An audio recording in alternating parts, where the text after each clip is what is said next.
이제 수업 한번 해봅시다. 저번 시간에 중간평가 봐서 오늘은 숙제도 없었고 테스트도 없고 진도만 나가면 되죠. 오늘은 80페이지 물질의 특성.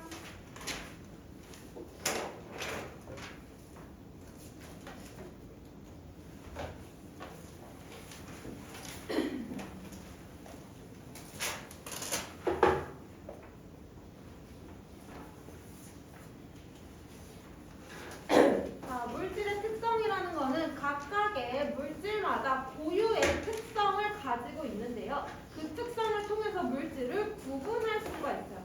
근데 물질의 특성을 하기 전에 우리는 물질의 분류 먼저 해볼 겁니다.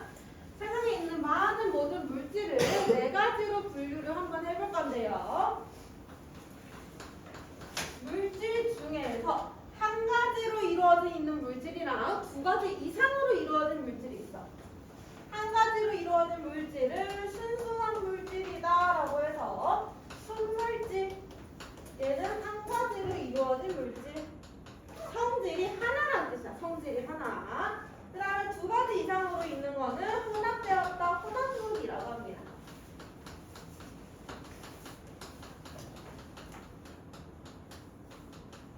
순물질과 혼합물로 크게 나눌 수 있고요. 순물질을 또 나눠볼 거야. 순수한 물질인데 근데 그 안에 있는 원소가 한 개인 거. 호전소 물질. 한 개란 뜻이지. 원소가 한 개다. 호전소 물질.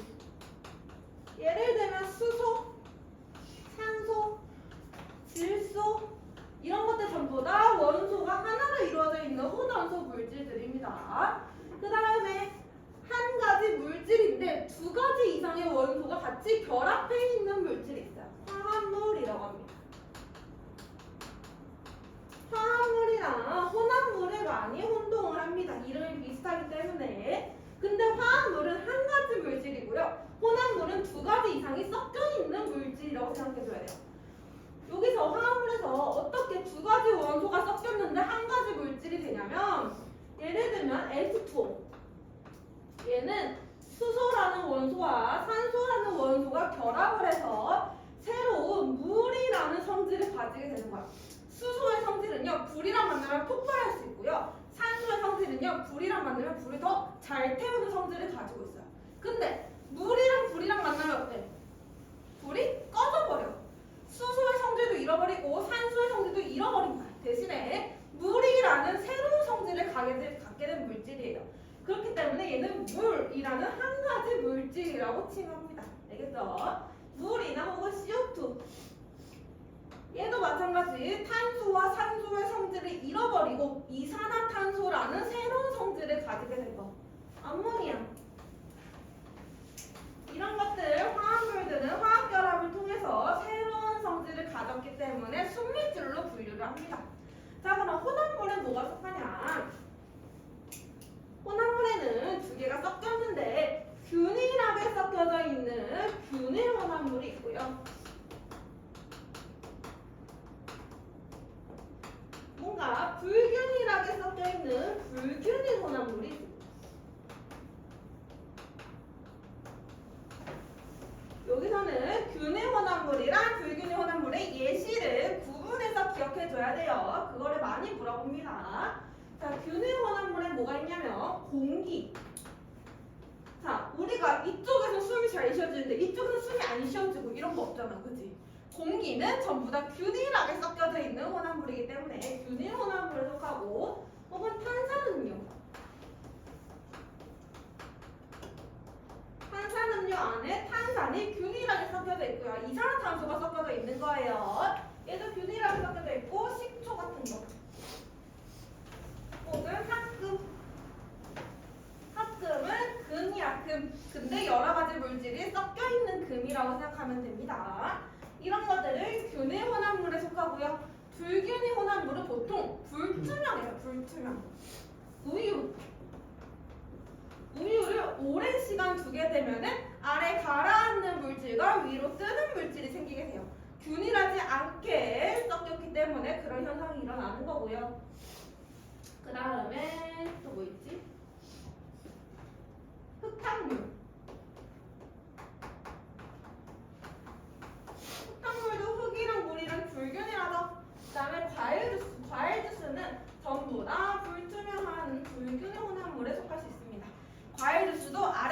과일이 조금 가라앉아 있을 거고 위에는 주스가 있을 거고 이렇게 불균일하게 섞여져 있으니까 불균일 혼합물. 그래서 물질들을 이렇게 네 가지로 구분해 볼 수가 있고요. 순물질은 한 가지 물질로 이루어져 있기 때문에 얘는 한 가지의 특성을 가져. 근데 혼합물은 두 가지 이상이기 때문에 특성도 두 가지 이상을 가져요.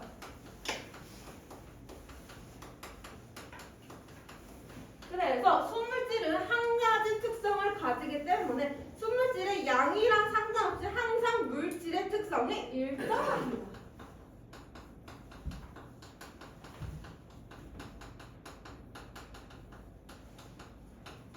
근데 혼합물은요, 두 가지 이상의 특성을 가져요.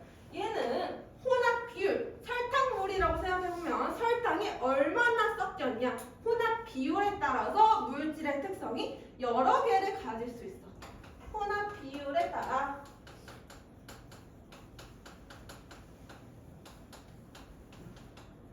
물질의 특성이 달라집니다.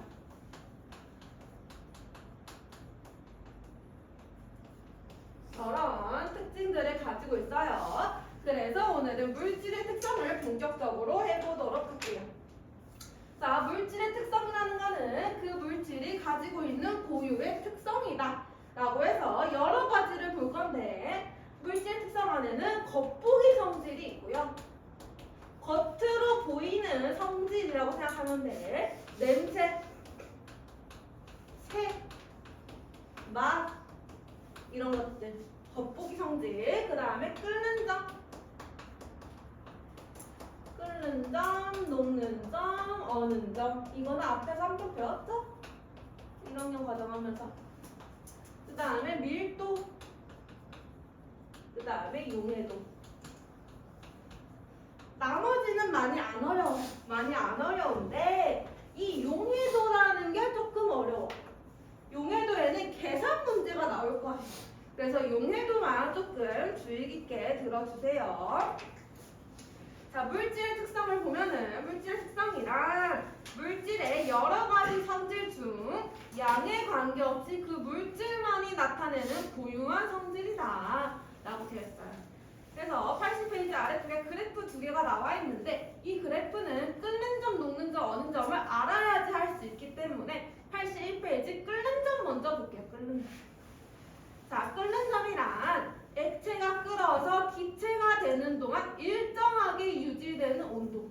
액체에 열을 가했어. 그래서 그 액체가 막 가열이 되고 온도가 막 올라가고 있어요. 온도가 올라가는데 어느 정도 이상 올라갔더니 온도가 일정하게 유지가 되더래. 이때의 온도를 끓는 점이라고 하는 거예요. 우리 이거 상태 변화할 때 배웠어. 상태 변화. 융해, 응고, 기화, 액화 이런 거 할 때 배웠어요. 이때 왜 온도가 일정하게 유지되지? 그렇지. 끌 때 액체가 기체가 되니까 기화가 일어나죠. 기화될 때 열을 흡수해요, 방출해요? 기체가 열 많이 가지고 있으니까 기화열을 흡수할 거야. 그러면 우리가 가해준 열 에너지는 두 가지 하는데 쓰일 수 있어. 첫 번째는 온도가 올라가는데 열 에너지를 쓰는 방법. 두 번째는 기화할 때 이 열을 흡수할 때 열 에너지를 쓰는 방법이 있어요. 이때까지는 온도를 올리는데 열 에너지를 쓴 거야. 그렇지? 그러니까 온도 올라가지. 근데 이때부터는 온도를 올리는데 안 쓰고 기화하는데 열 에너지를 사용하는 거야. 그러니까 온도는 안 올라가고 대신에 기화가 일어나는 거예요. 그래서 이때는 상태 변화할 때 열 에너지를 쓰기 때문에 그래서 온도가 올라가지 않고 일정하게 유지된다. 그리고 나서 상태 변화 다 했어. 기체가 됐어. 그러면은 다시 온도 올라가겠지. 이때부터는 또 온도를 올리는데 열 에너지를 사용하는 거라고 보면 돼요. 그죠? 그래서 끓기 전에는 액체 상태였는데 끓고 나서는 기체 상태가 될 거야. 이때는 상태 변화하니까 액체와 기체가 같이 있는 상태예요. 액체와 기체가 같이 있는 상태. 이거를 끓는 점이라고 하게 됩니다. 근데 이 끓는 점은 물질마다 다르고 한 가지 물질이면 끓는 점이 무조건 똑같아요. 물질마다 다른 이유는 뭐냐면 물질마다 인력이 다르기 때문이에요. 액체가 이렇게 있지. 여기 액체가 있어. 이거를 기체로 만들어주려면 입자 간 거리가 멀어져야 돼요. 이렇게. 그치? 근데 이 입자와 입자 사이에는 힘이 존재해. 서로 입자가 잡아당기는 힘이 있어. 그 힘을 인력이라고 해. 물리에서 배웠지. 잡아당기는 힘, 인력이라고 해요. 근데 이 인력을 내가 끊어줘야지 기체가 될 수 있어. 끊어줘야지 얘가 멀리 떨어질 수 있는 거야. 이때 끊을 때 열 에너지를 사용하는 거예요. 상태 변화할 때 열 에너지 사용한다 그랬지. 이거 끊을 때 기화열을 흡수하는 거예요. 그럼 이걸 끄는 그 에너지에 따라서 끄는 점이 결정될 거야. 인력이 너무 강해.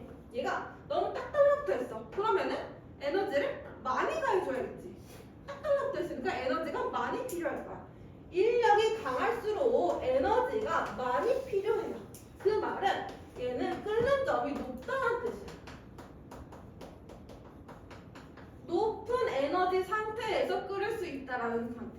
그죠? 반대로 인력이 낮으면은 인력이 작으면 에너지가 조금만 있어도 끊어질 수 있어. 얘는 열 에너지가 조금만 필요해. 끓는 점이 낮다라는 힘. 그래서 인력에 따라서 끓는 점이 달라지는 거예요. 근데 이 인력이라는 거는 물질마다 다릅니다.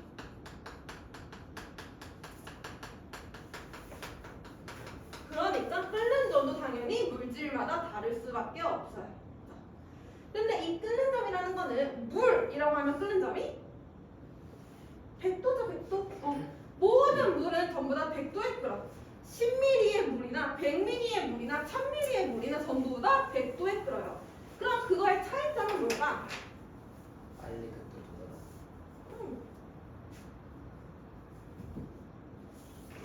10ml의 물과 100ml의 물이 있는데 둘 다 100도에 끓는다고 했죠. 100도에 끓을 건데 10ml의 물은 100도가 되기가 조금 쉽지. 조금만 열 에너지 가해줘도 100도 되잖아. 근데 100ml는 양이 많기 때문에 100도가 되기 어려워. 그래서 시간이 달라져요. 이게 10ml의 물이었다면 100ml의 물은 끓이는데 시간이 오래 걸리는 거야. 대신에 끓는 점은 어때? 100도로 똑같아. 대신에 시간이 얘는 짧게 걸렸는데 얘는 길게 걸렸죠. 여기가 시간, 여기가 온도. 10ml의 물은 시간이 적게 걸리는데 100ml의 물은 시간이 오래 걸린다. 이렇게 그래프 나왔으면 두 가지는 같은 물질이구나. 그렇지, 같은 물질이구나. 같은 시간 동안 끓었어.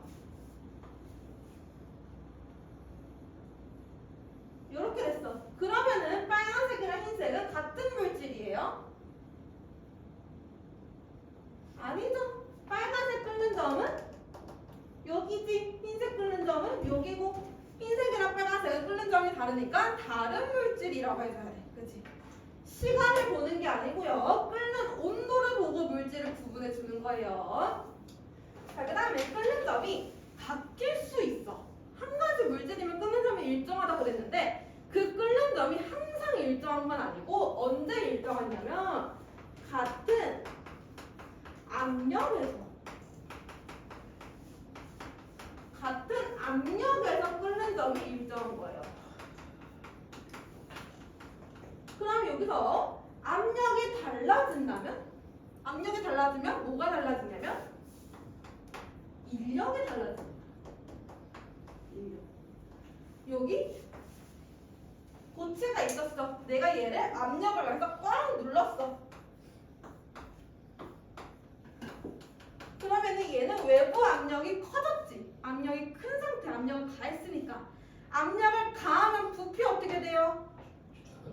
줄어들어요. 부피가 줄어들면은 입자 사이의 거리가 어떻게 돼요?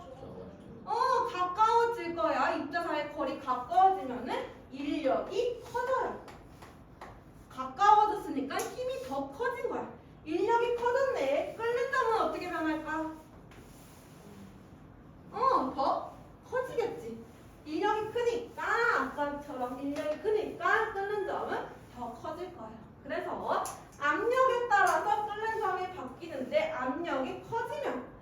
내부 압력이 커지면 끓는 점이 높아질 거고 내부 압력이 작아지면 끓는 점은 낮아질 거예요.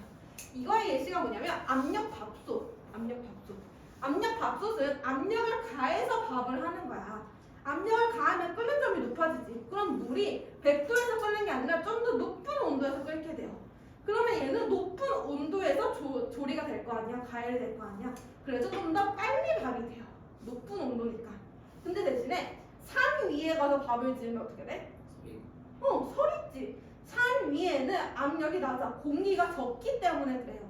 압력이 낮아지면서 끓는 점이 낮아지는 거야. 좀 더 낮은 온도에서 밥이 되니까 밥이 잘 안 익어. 서리게 돼요. 그게 끓는 점과 압력의 관계를 나타내는 두 가지 예시입니다.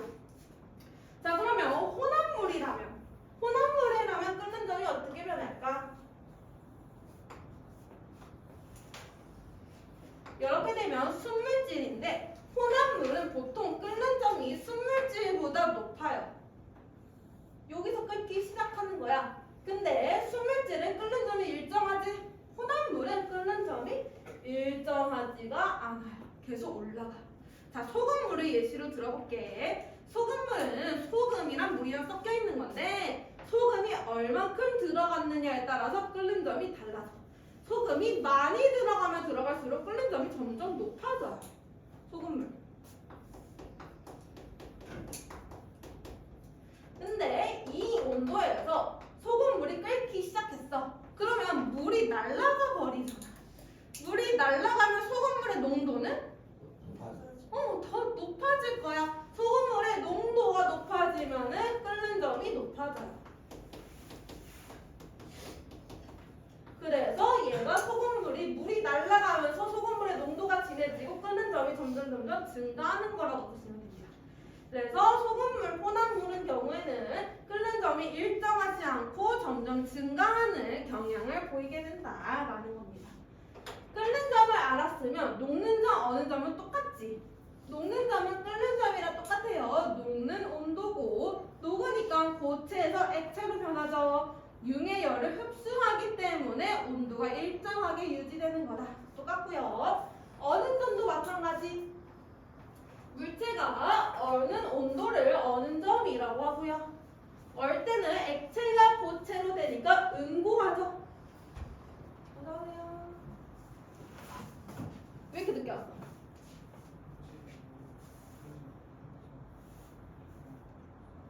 일단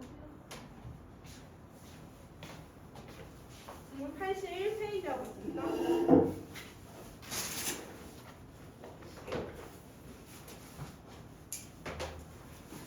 어는 점 이렇게 돼서 응고할 때 열을 흡수해요, 방출해요? 응고 열을 방출하게 되지. 이때는 온도가 점점 낮아져. 냉각시키는 거죠. 냉각시키니까 온도 낮아지는데 얘가 열을 계속 방출하고 있어. 상태 변화할 때, 그치? 열을 방출하니까 온도가 더 이상 낮아지지 않는 거야. 그래서 일정하게 유지되게 되고 이때 온도를 어는 점이라고 하는 거예요. 이때는 상태 변화할 때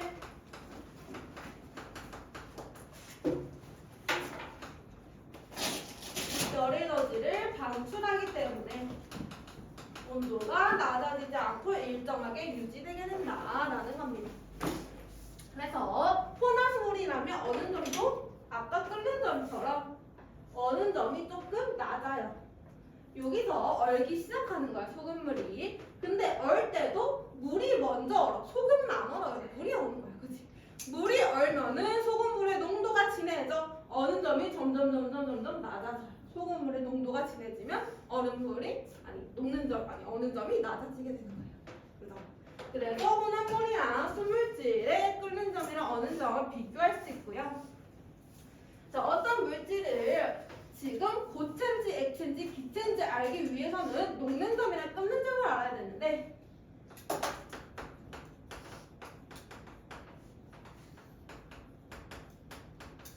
어떤 물질의 현재 온도가 녹는 점과 끓는 점 사이에 있다. 그럼 그 물체는 액체일 거고요. 어떤 물질의 현재 온도가 녹는 점보다 낮으면 고체일 거고 끓는 점보다 높으면 기체일 거예요. 자, 예를 들어볼게요. 어떤 물질 A가 있어요. 이 물질의 녹는 점은 10도고 끓는 점은 120도래. 근데 이 물질이 지금 영하 5도인 상태예요. 그럼 이 물질의 상태는? 고체. 그렇지, 고체.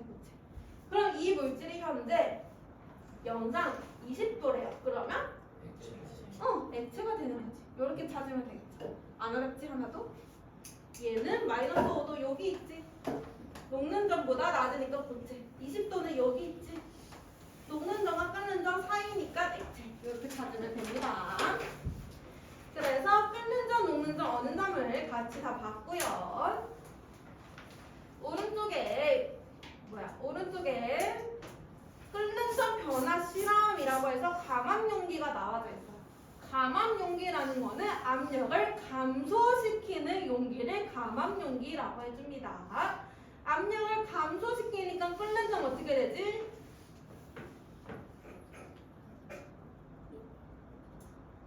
압력을 감소시켜서 인력이 어떻게 돼? 작아지지. 그럼 끓는 점은 낮아진다라고 하면 되겠죠. 그래서 이 안에 물을 넣었는데 물이 한 80도였던 거야. 원래라면 80도면 안 끓잖아. 근데 감압 용기 안에서 압력을 뺐어. 그래서 압력이 감소됐어. 그러면 이 물이 갑자기 끓기 시작해. 80도에서. 그런 실험을 나타내는 겁니다. 그래서 얘는 압력이 낮아지면은 물의 끓는 점이 낮아지는구나 라는 거를 알아내는 실험입니다. 자, 그 다음에 밀도 해볼게요. 밀도는 물질의 질량을 부피로 나눈 값이다. 별거 아니고 물질의 질량을 그냥 부피로 나눈 값이에요. 자, 어떤 물질은 A, B, C가 있어. A는 10ml가 있고 B는 20ml가 있고 C는 30ml가 있어. 근데 A는 10g이 있고 B는 20g이 있고 C는 30g이 있어. 어떤 물질이 무거운지 나는 비교를 하고 싶은 거야. 그치? 어떤 물질이 무거운 물질인지. 근데 지금 부피가 다르잖아. 부피가 다르면 비교하기가 어려워. 그래서 부피를 일정하게 맞춰주는 거야. 질량을 비교하기 위해서. 부피를 10ml로 맞춰줘봐. 원래는 C가 가장 무거워 보이지. 그치? 근데 부피를 일정하게 맞춰주면 얘는 10ml 안에 10g이 있을 거고 얘는 20ml 안에 20g 있었으니까 10ml 안에는 10g이 있겠네. 30ml에 30g 있었으니까 10ml에는 10g이 있겠네. 사실상 얘네는 질량이 전부 다 동일한 물질이었어요. 이거를 알아내는 거야. 자, 물질의 질량과 부피는 물질의 특성일까? 물은 항상 10ml예요? 아니지. 부피랑 질량은 물질의 특성이 아니야. 같은 물질이어도 질량과 부피는 달라질 수 있어요. 그치? 근데 그 질량을 부피로 나눈 값이 이 밀도는 물질의 특성이 됩니다.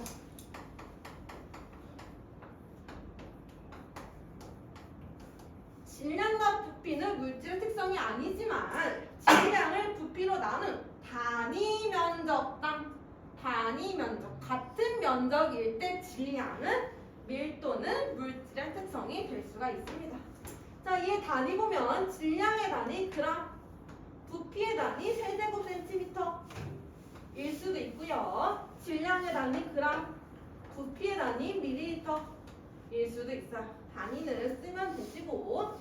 자, 그러면 나는 어떤 물질이 무거운지를 비교하기 위해서 밀도를 비교하는 거예요. A, B, C가 있어요. 밀도가 A는 10이고 B는 20이고 C는 30이다.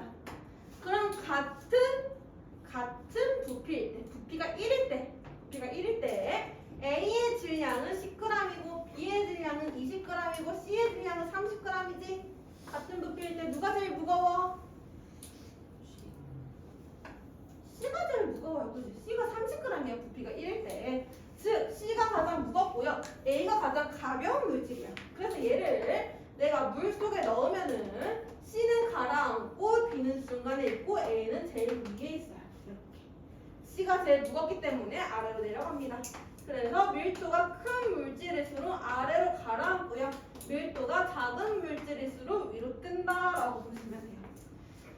여기 그림이 나와 있어요. 여러 가지 물질이 다 섞여져 있는데 나사, 시럽, 포도알, 물, 식용유, 플라스틱, 글리세린, 나무 여러 가지 물질 섞여 있어. 여기 중에서 밀도 제일 큰 게 뭐라고?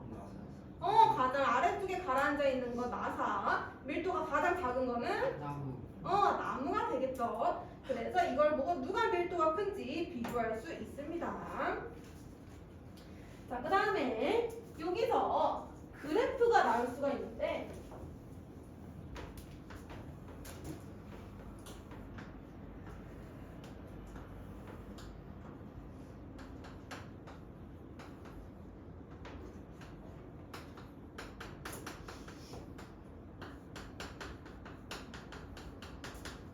ABC의 부피와 질량을 비교하는 겁니다. ABC의 부피와 질량. 지금 X축은 부피고요. Y축은 질량이야. 그럼 이 그래프에서 기울기는? 밀도. 그렇지. X축 변화량 분의 Y축 변화량이 기울기지. 그랬더니 부피분의 질량이 나왔어요. 즉 기울기는 밀도다. 그럼 밀도 누가 제일 커요? B. A, B 봐봐. 기울기 어때? 같지? 그럼 A와 B의 밀도는? 똑같다. A, B가 크고요. C는 작죠. 그래서 같은 기울기 상에 있으면은 A, B는 같은 물질이고 C는 다른 물질이다. 이렇게 볼 수 있겠지. 같은 그래프, 같은 기울기 상에 있으면은 항상 같은 물질이에요.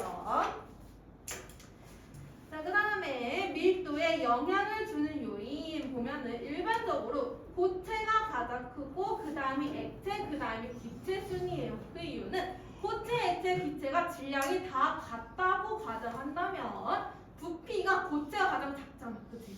기체가 가장 크고 그러니까 밀도는 반대로 고체가 가장 크고 기체가 가장 작은 거야. 부피 때문에 그래요.